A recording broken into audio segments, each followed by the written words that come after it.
Hey everybody, Nick here, and today I got a review for you of this big guy right here. This is the Kansept Knives Shikari.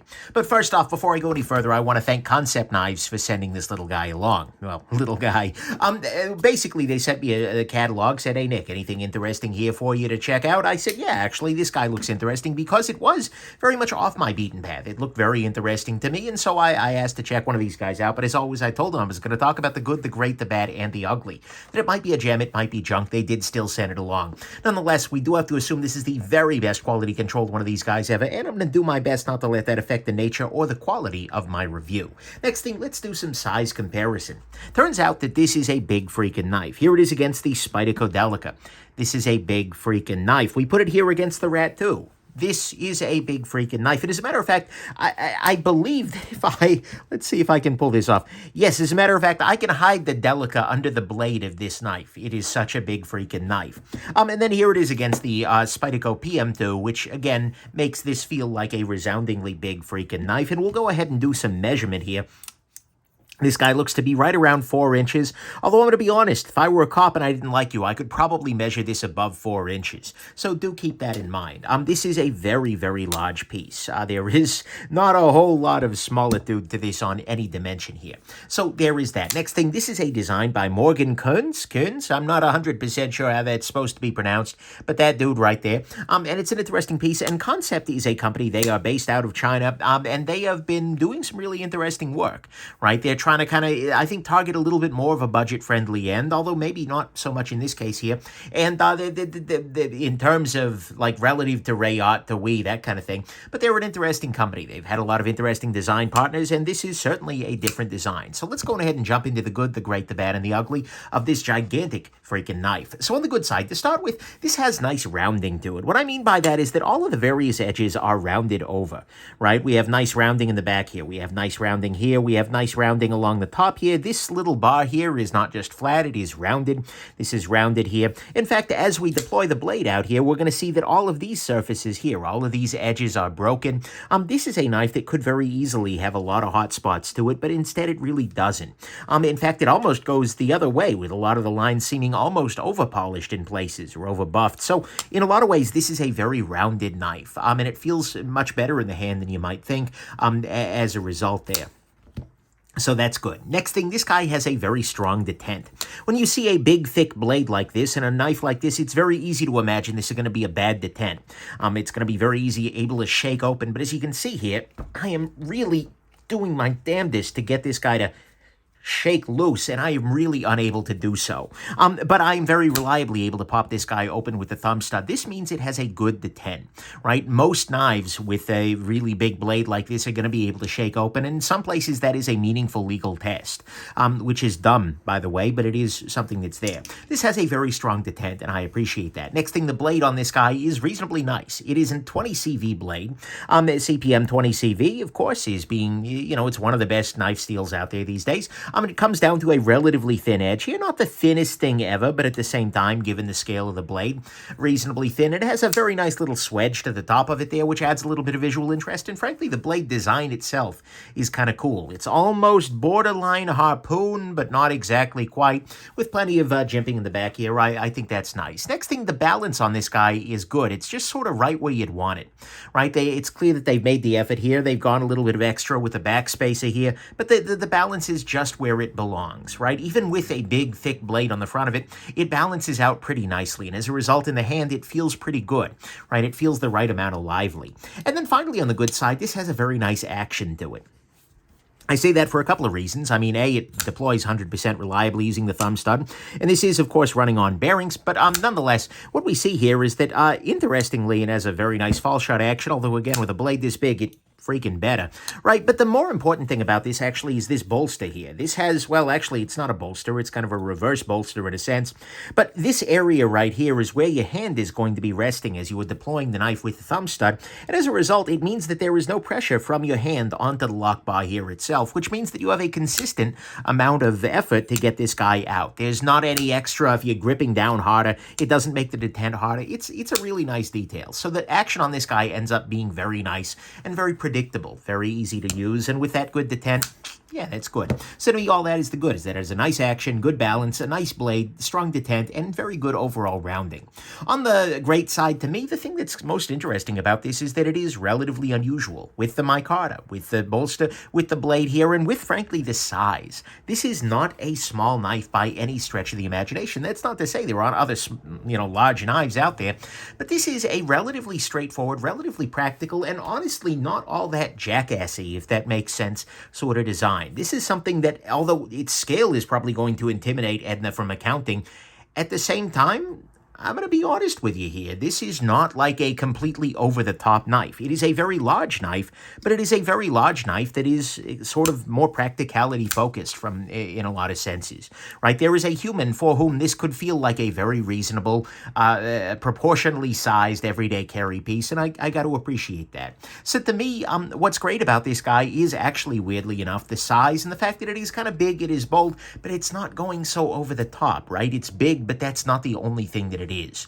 It feels like a large practical piece. And so to me, that's what's great. On the bad side, to start with, I'm going to go on ahead and call the thing that's great bad because I am weird. It is going to be a gigantic knife, right? And so for somebody like myself with relatively small hands, this thing is hilarious, right? This is a very, very large knife, and so if that is not something that is great to you, it will probably be bad for you. So do keep that in mind. Also, a little tiny detail, they didn't quite make the sharpening choil. I do like the blade shape of this guy overall, where it has a bunch of flat down here, a little bit of belly, nice tip here, but there is a little bit of extra smile down here because the grind extends out just a little further than the sharpening choil.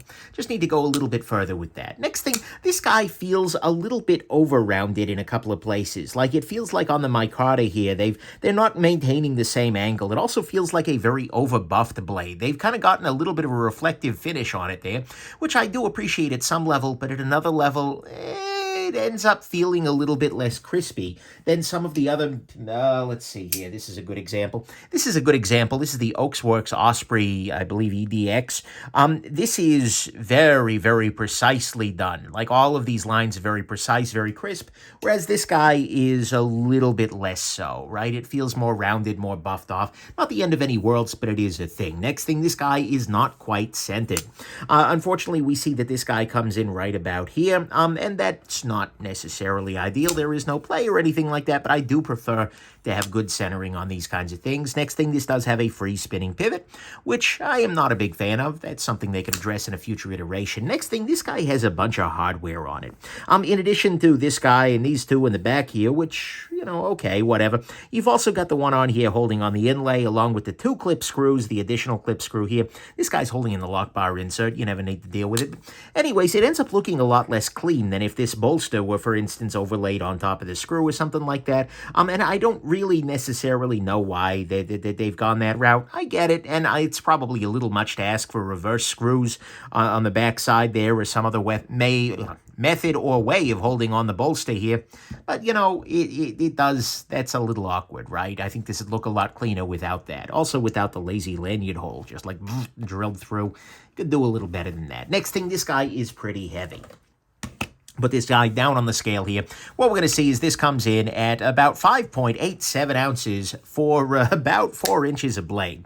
That is not lightweight, right? Is it at the end of the world? No, not particularly, but it is definitely not a light knife. And especially if you don't want that gigantic size, that's yet another thing that's going to make this guy a little bit prohibitive for you. And also, speaking of the size thing, this is a little ergonomically awkward for me. Now, I very much suspect, let me be very clear about this, I think this may be a hand size issue.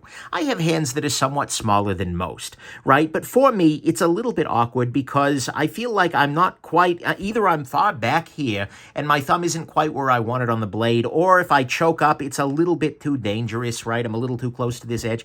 I just don't feel like this, or if I go all the way back, I'm way far away. This probably fits somebody else's hand very well, but it doesn't fit my hand very well. Again, call this bias if you would like, but that is definitely a little bit awkward ergonomically, and I think, at least for me in my smaller hands, this doesn't work so well. And then on the final, on the bad side, this has $265 as the price tag.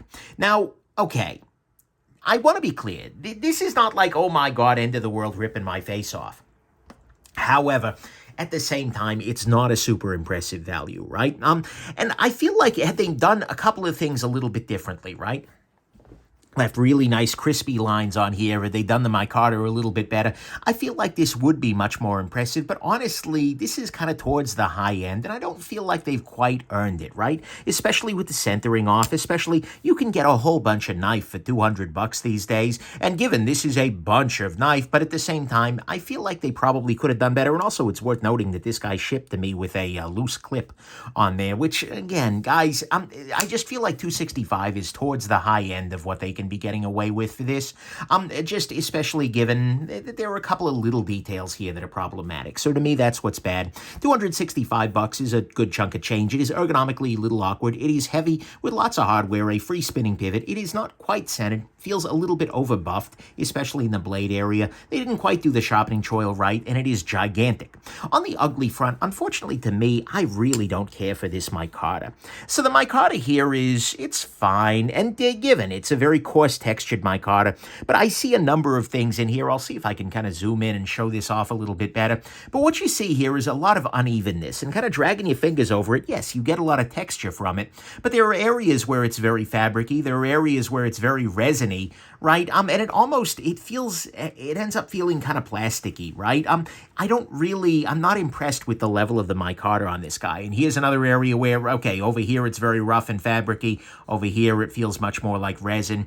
I don't care for it. It looks kind of bad. Honestly, it looks very rough hewn. They could have polished it a little bit more to do something nice with that. This is just not very good treatment of micarta. When I want micarta on a knife, this is kind of the stuff that you get when you get budget micarta. And at $265, no. The other issue with the micarta, unfortunately, is just that it doesn't fit all that well relative to the surrounding area. I don't know if you're going to be able to see this, but if you drag your finger right along this area here, you get very marked bumps where you go from titanium to micarta. The inlay fitment here is not amazing. Similarly, you get gaps on the backside here with regards to that micarta, which is probably, by the way, why you end up with that little bit of bumping there. If I press down on that, it's a little bit nicer. But just the inlay work here and the micarta itself, down here it's more reasonable because this part actually moves, right? But still, I just feel like the inlay work, the micarta work here, just isn't super well done.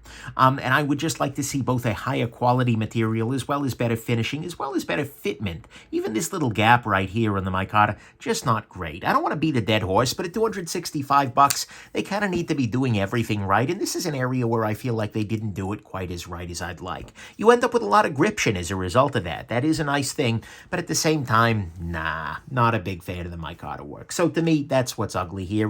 This is not $265 knife level micarta. This is, something I might expect for 50 or 60 bucks, right? I'm sorry, not the entire knife, but this kind of treatment of the material. On the final conclusion front, this is a knife that's kind of tricky because there's some good here, but it's certainly not for me. Tricky as a reviewer, that is, right? Because it has some very nice handle rounding and ergonomics and things like that. It's got a nice detent, a nice blade, nice balance, a good action, bolsters that help make the action much more kind of consistent, unique, and it also has a very unusual design.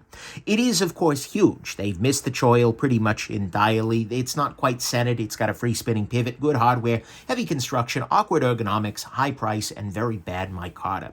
In practice, I was sort of on the fence about whether to go the full review, whether to do the whole thing here, because honestly, for me, there is nothing here. Right? This is not a knife that I am interested in. The chance of this knife finding its way into my pocket are about the same as the chances of a commenter on a $110 video espousing the benefits of veganism. It's just not gonna freaking happen. So if I were reviewing this just for me, absolutely not. This would be a very, very hard pass because the size doesn't work for me and the fit and finish isn't quite where I need it to be for it to get interesting to me even despite that size. But I feel like I do want to push my own boundaries a little bit. And I don't want to just review for me, right? And I think it's worth noting that not everybody has little Baz hands, I suppose, right? And I think the people for whom this might shine are the people who are of just larger scale, generally speaking. If you are a person who is looking for if you are a big person looking for a big knife that isn't impractical, that isn't the big jackassy kind of things, and that has a very nice thumb stud action, this actually could be a choice of interest, right? I mean, you could also consider the Spyderco Military if tip down's workable for you, or maybe the Spyderco Subvert if you want to go a little something more more flashy. But there are no other shortage of big boys out there. I gotta be real with you, but I can see this being interesting as sort of a practical everyday carry for a gigantic human looking for a gigantic knife. If you are Andre the Giant and you're looking for an EDC from beyond the grave, then by God, this could be a work for you. And so this could be appealing to a size demographic that isn't mine. Or a lot of the negatives suddenly become like, yeah, that's great. This is unique. This is something I can't get that often elsewhere. That said, if you're size agnostic, if you're looking at this and going, yeah, I could do a 4-inch knife, or I could do smaller, then honestly, there's a lot of room for improvement here, right? They need to up the micarta, or maybe drop the price, or just kind of raise the quality level a little bit more generally. I mean, Kansept is good, but this feels like a cut corner here. And this isn't a cut corner price. So there are a bunch of places I'll send you to if you don't need something this freaking big. If you don't need this design, you don't need this knife 100%. And if, of course, you don't like huge knives, then this is just a complete no, abso-freaking-lutely not no. So ultimately, my final conclusion here is that I think this is a knife that's going to be interesting for a few people out there. With 140,000 people watching, there's going to be somebody out there who's interested in it. But at the same time, it's going to be interesting to a few. It's going to be a complete non-starter for many, and I think it's going to be for a couple of more. And so ultimately, you might like it in the end of the day, but for me, this is absolutely not a knife that I am going to Shikari. Get it? Shikari? Okay. Anyways, hope this has been interesting to you, and that you have yourselves an absolutely wonderful rest of your day. I'm going to go home now that I've gone big. Okay. Bye now.